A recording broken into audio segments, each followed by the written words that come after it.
الحمد لله نحمده ونستعينه ونستغفره ونعوذ بالله من شرور أنفسنا ومن سيئات أعمالنا من يهده الله فلا مضل له ومن يضلله فلا هادي له ونشهد أن لا إله إلا الله وحده لا شريك له ونشهد أن سيدنا حبيبنا وسندنا ومولانا محمد عبده ورسوله.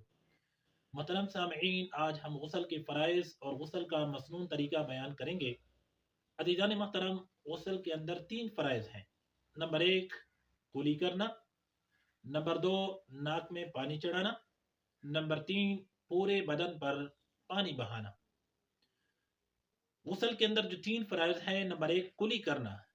کلی کرنے کا مطلب یہ ہے کہ منہ میں پانی ڈالنا، اور پانی بھی اس طور سے ڈالنا تاکہ پورے منہ کو پہنچ جائے۔ نمبر 2 ناک میں پانی چڑھانا، اور اس طور سے ناک میں پانی چڑھانا تاکہ ناک کے نرم حصے تک پہنچ جائے۔ نمبر 3 پورے بدن پر پانی بہانا، اور اس طور سے بہانا تاکہ بدن کے اندر کوئی جگہ بھی باہر جو ہے وہ خشک نہ رہ جائے، بال کے برابر بھی جگہ خشک نہ رہ جائے۔ اس کے علاوہ غسل کا مسنون طریقہ یہ ہے کہ بندہ پہلے اپنے دونوں ہاتھوں کو دھوئے، اس کے بعد اپنی شرمگاہ کو دھوئے، اور اس کے بعد دیکھیں اگر کوئی نجاست گندگی لگی ہے اس کو دھو لے، اور اس کے بعد مسنون وضو کرے۔ جس طرح ہم عام طور سے نمازوں کے لیے وضو کرتے ہیں، اسی طرح مسنون وضو کرے۔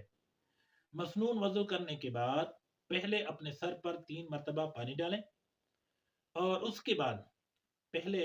کے بعد داہنے سائڈ پر 3 مرتبہ پانی ڈالیں، اور اس کے بعد بائیں سائڈ پر جو بائیں کندھا ہے اور بائیں سائڈ ہے اس پر 3 مرتبہ پانی ڈالیں، اور یہ خیال کریں کہ غسل کے اندر کوئی جگہ خشک نہ رہ جائے۔ اگر بال کے برابر بھی کوئی جگہ خشک رہ گئی تو آپ کا غسل نہیں ہوگا، آپ اسی طرح ناپاک رہیں گے۔